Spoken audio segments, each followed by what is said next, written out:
राधे गोपाल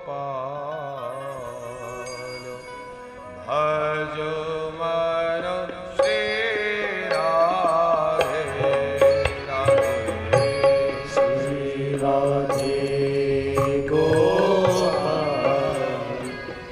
भज मन श्री राधे राधे श्री राधे गोपाल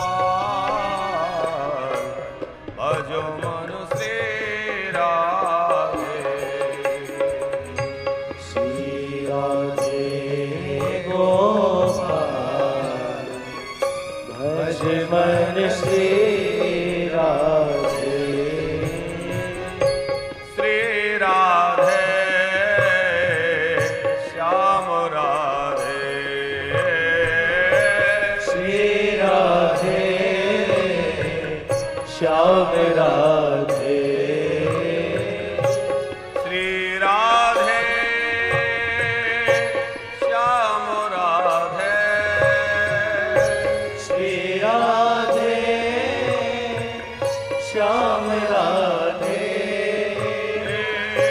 श्री राधे श्याम राधे श्री राधे श्याम राधे श्री राधे श्याम राधे श्री राधे श्याम राधे ओ श्री राधे श्याम राधे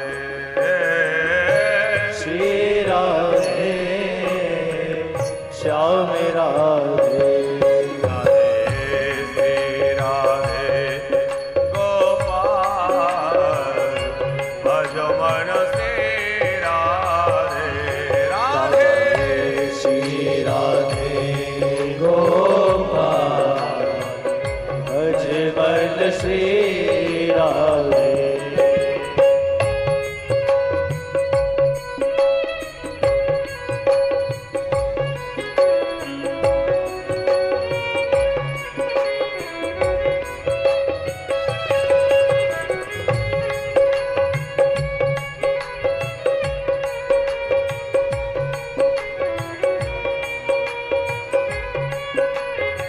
श्री राधे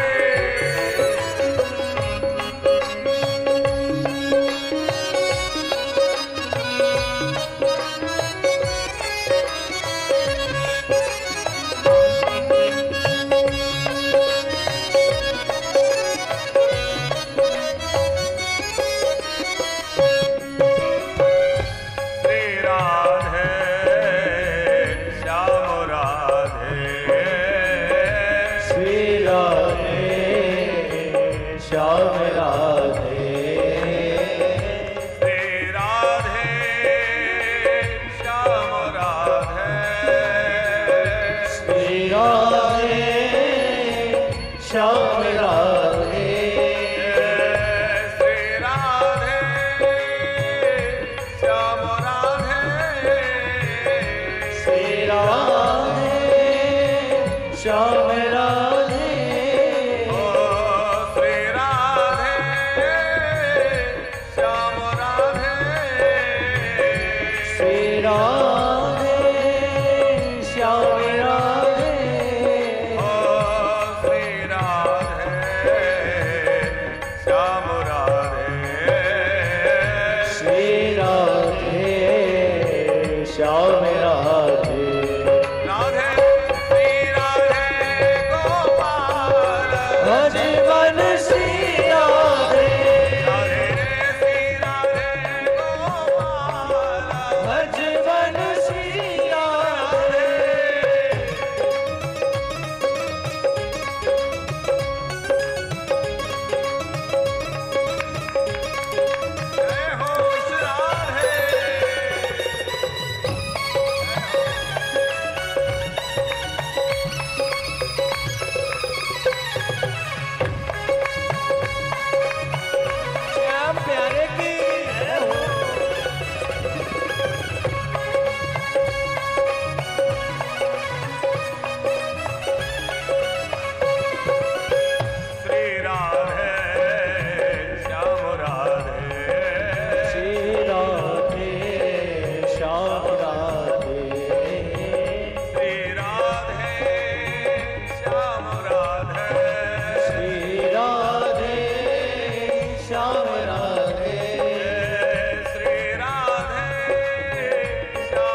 नंद नंदन के परम अनुग्रह से सुधाम वृंदावन की इस पावन पुण्य धरा मां यमुना का पावन पुलिन वानप्रस्थ धाम के इस सत्संग भवन में श्री राधा माधव सेवा संस्थान ट्रस्ट के तत्वावधान में सिद्धाम वृंदावन में बुजुर्ग साधकों के निमित्त बन रहे वानप्रस्थ धाम की सहायतार्थ स्वर्गीय श्री प्रेमानंद सिंगल जी की पावन पुण्य स्मृति में एवं समस्त पितृगणों के मोक्ष प्राप्ति की कामना से मुख्य यजमान के रूप में माताजी श्रीमती मीना सिंगल जी, पुत्र यजेंद्र सिंगल जी, पुत्र वधू श्रीमती प्रियंका सिंगल, पौत्र हरिओम सिंगल, पौत्री वाणी सिंगल एवं समस्त सिंगल परिवार जो कि रोहतक हरियाणा से हैं, आपके यजमानत्व में साप्ताहिक श्रीमद् भागवत ज्ञान यज्ञ का दिव्य आयोजन हुआ।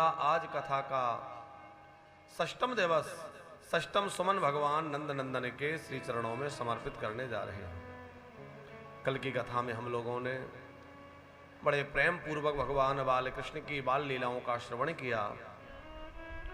अनेक प्रकार की मधुर बाल लीलाएं करते हुए श्री कृष्ण अपने प्रेमी भक्तजनों को खूब आनंद लुटा रहे हैं। और कल हमने मिलजुल करके गोवर्धन पूजा की। भगवान श्री कृष्ण ने ब्रजवासियों से इंद्र की पूजा रुकवा करके गोवर्धन की पूजा, गैया की पूजा करवाई। कहा तस्मात् गवाम ब्राह्मणानाम, हम लोग गायों की, ब्राह्मणों की और गिरिराज गोवर्धन की पूजा करें। सब ब्रजवासियों ने गायों की पूजा करी, ब्राह्मणों का आशीर्वाद लिया और गिरिराज गोवर्धन को पूजा करके 56 भोग लगाए। खूब भोग लगे। 56 भोग लगाने की परंपरा तो गोवर्धन पूजा के बाद प्रारंभ हुई है सिंगल जी। पहले तो भोग ही है। 56 भोग क्यों है? सब लोग जानते हैं ना 56 भोग क्यों लगते हैं? क्योंकि एक दिन में श्री कृष्ण को 8 बार भोग लगता है और 7 दिनों तक ठाकुर जी जो है गोवर्धन को लिए खड़े रहे, तो 7 दिन प्रसादी नहीं हुई। सब लोग वहीं खड़े रहे। कब 7 दिन बीत गए पता ना चला। तो बाद में ब्रजवासियों ने बड़े प्रेम से वो 7 दिन के भोग एक साथ रखे। तो 7 दिन के 8-8 भोग लिए तो 56 हो गए। तो 56 भोग लगे, इसलिए आज भी गोवर्धन नाथ को 56 भोग लगते हैं। हमारे बाल कृष्ण को 56 भोग लगते हैं। इंद्र को पता चला मेरी पूजा रुक गई, तो उसने ऐसे घोर वर्षा करी। साम्वर्तक नाम के मेघ हैं, अलग अलग मेघ हैं। कब कौन से मेघ को बरसना है उनका समय निश्चित है। जैसे अभी जून का महीना चल रहा है, ज्येष्ठ का महीना पूरा हो रहा है, आषाढ़ में हम लोग प्रारंभ कर रहे हैं, प्रवेश कर रहे हैं। तो इस समय खंड वृष्टि हो रही है, कहीं हो गई कहीं नहीं। तो इस समय जो मेघ बरस रहे हैं अलग हैं, और फिर श्रावण भादों के महीने में जो मेघ बरसते हैं वो अलग मेघ हैं जिनमें खूब वर्षा होती है। इसी प्रकार अलग अलग समय में बरसने वाले अलग अलग मेघ हैं। तो जिस समय प्रलय करना होता है, प्रलय भी कई प्रकार की है, जल प्रलय है, अग्नि प्रलय है, वायु प्रलय है। तो जल प्रलय जब होनी होती है तो जल प्रलय के समय उन साम्वर्तक मेघों को भेजा जाता है और उनमें से बड़ी मोटी मोटी धारें, जैसे हाथी की सूंड जैसी, उसको बोलते मूसलाधार, ऐसी वर्षा होती है और सारी पृथ्वी जलमग्न हो जाती है। सब कुछ डूबकर जल में समा जाता है और सृष्टि समाप्त हो जाती है। फिर बाद में ब्रह्मा जी दोबारा सृष्टि का विस्तार करते हैं। एक क्रम चलता रहता है। तो प्रलय काल में जिन साम्वर्तक मेघों को बरसाया जाता है, भेजा जाता है, इंद्र ने उन्हीं को बुलाया, क्योंकि रोष में भरे हुए थे और क्रोध में व्यक्ति कई बार बड़ा अनुचित काम भी कर देता है। क्रोध शांत होने पर व्यक्ति कई बार लज्जा का अनुभव करता है, करे मैंने ऐसा कह दिया, मैंने ऐसा कर दिया। पर क्रोध में व्यक्ति का विवेक नष्ट हो जाता है, उसका विचार नष्ट हो जाता है। स्वतः उसके मुख से जो है अशोभनीय भाषा निकलने लग जाती है। इसलिए हमारे ऋषि मुनि कहते भैया काम, क्रोध, लोभ ये तीनों बड़े खतरनाक हैं। जब कोई लोभ में पड़ता है तब भी यही दशा होती है कि उसको फिर ये नहीं दिखता कि किसका आहित हो रहा है, कौन का क्या हो रहा है, मेरा लाभ होना चाहिए। काम, बोले काम में भी यही स्थिति है कि जब व्यक्ति अत्यंत कामातुर हो जाए तो वह धर्म की मर्यादा अथवा समय का विचार आदि ना रख करके वह अमर्यादित हो जाता है। इसलिए ये तीनों जो है बड़े दुखप्रद हैं, काम क्रोध लोभ। कामेन कर्मणः नाशः स्यात् ज्ञानेन लोभनाश ज्ञानेन क्रोधनाशनम् लोभेन भक्तिनाशः स्यात् एतत् त्रयम् त्रेत। काम क्रोध लोभ ये तीन जो हैं, ये तीनों बड़े भयंकर हैं। काम के द्वारा हमारी जो कामनाएं हैं, इनके द्वारा हमारे कर्म का नाश हो जाता है।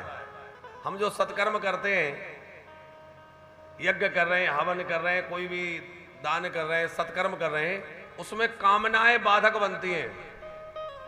ज्ञान के मार्ग में जो है क्रोध बाधक बनता है और भक्ति के मार्ग में लोभ बाधक बनता है।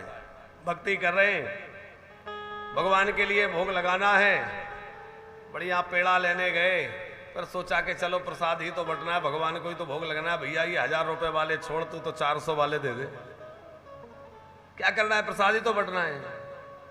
और पूजा की चीजें तो अलग ही होती हैं, पूजा का घी, पूजा की सुपारी, पूजा के बर्तन, पूजा के कपड़ा, सब अलग व्यवस्था है। तो भक्ति मार्ग में लोभ बाधक बनता है, ज्ञान मार्ग में क्रोध बाधक बनता है और कर्म मार्ग में कामनाएं बाधक बनती हैं। इंद्र को ऐसा भारी क्रोध आया कि उसने कहा कि सारे ब्रजमंडल को ही बहा दो।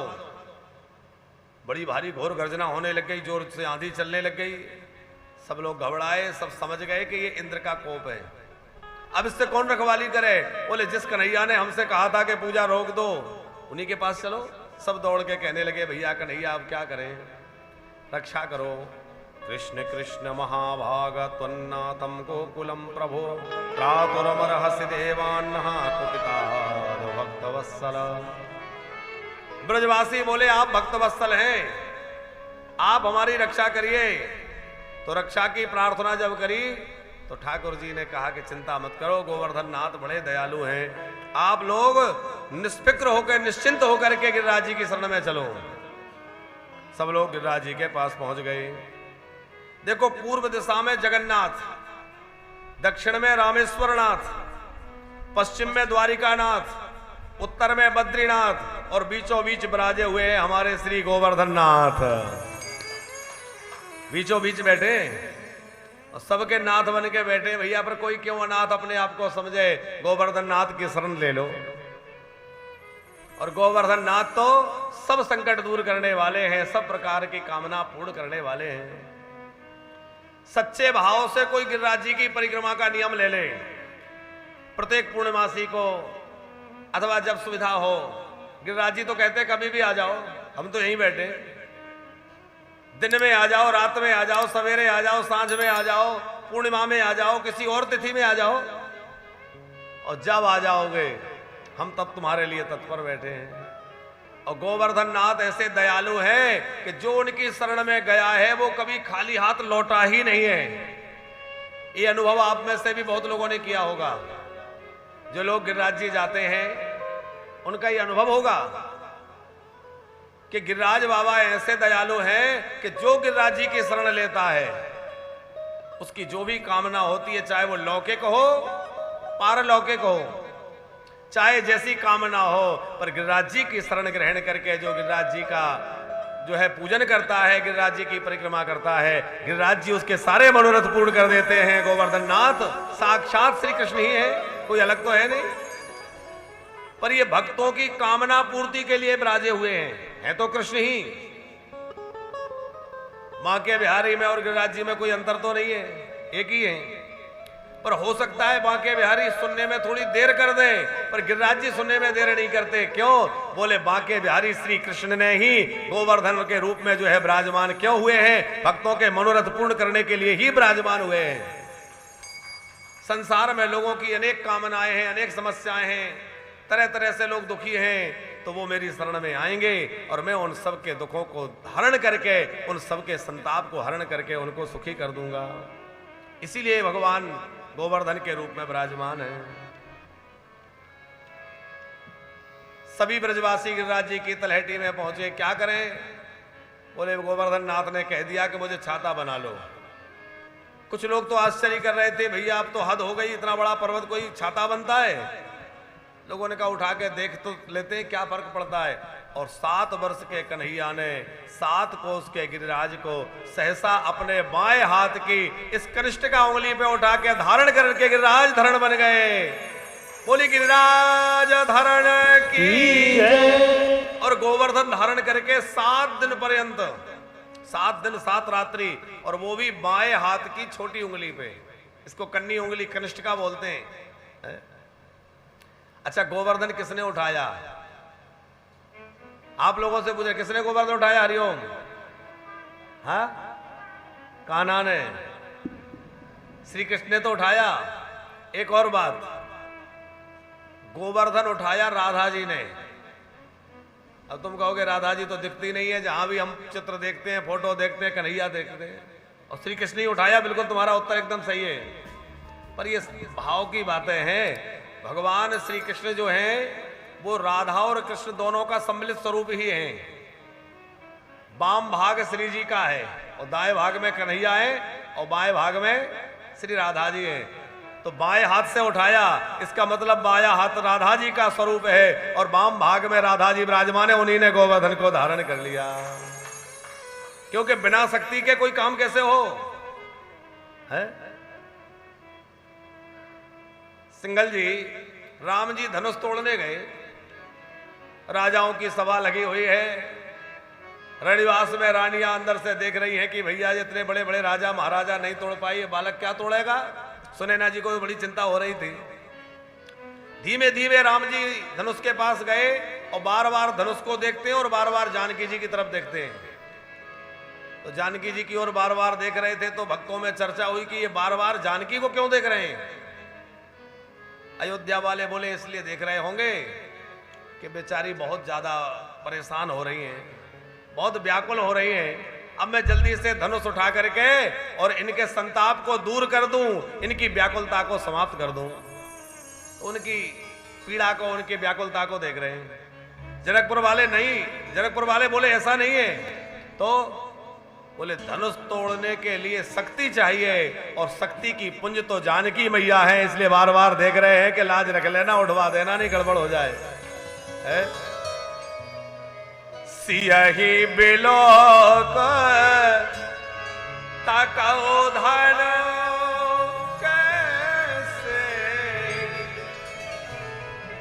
सियहि बिलोक तकौ धन कैसे। बार बार जानकी जी को देख रहे हैं, पर बार बार धनुष को देख रहे हैं, क्योंकि किशोरी जी की कृपा से ही तो धनुष उठेगा। यद्यपि राम जी सर्व समर्थ है, पर भाव राज्य की आनंद की बातें हैं। जब श्री कृष्ण ने गोवर्धन धारण किया तो सांडिल्य मुनि ने कहा, नंद बाबा आप शक्ति की पूजा करिए, कन्या पूजा करिए। तो एक सुंदर रत्न वेदी बनाई गई। उस रत्न वेदी पर श्री जी, हमारी स्वामिनी श्री राधा जी को विराजमान किया गया। नंद बाबा ने गंध अक्षत आदि से कन्या पूजन के रूप में श्री राधा जी की पूजा की। सन्मुख श्री कृष्ण है जो अपने वाम हस्त पर गोवर्धन को धारण किए हैं। नंद बाबा श्री जी की पूजा कर रहे हैं और यशोदा जी ने देखा तो घबराई कि ये क्या कर रहे हो। बोले इसमें क्या परेशानी, कन्या की पूजा हो रही है, देवी की पूजा हो रही है। बोले वो तो ठीक है, पर श्री कृष्ण के सामने राधा को मत बैठाओ। क्यों? बोले मुझे एक दिन याद है, यशोदा जी कह रही हैं, कन्हैया गैया का दूध दो रहा था, दोहनी हाथ में थी और हाथ में दोहनी लेकर गो दोहन कर रहा था। उसी समय राधा आई, तो राधा को देखते ही दोहनी पात्र छूट गया, दूध दोहना भूल गया। तो उस समय तो दोहनी छूटी तो केवल दूध ही फैला, और आज कहीं पर्वत छूट गया तो बड़ा गड़बड़ हो जाएगा। हम सब लोग पर्वत के नीचे हैं, इसलिए इनको हटाओ। सांडिल जी बोले नहीं नहीं, ऐसा नहीं है, ये तो देवी है, साक्षात भगवती है।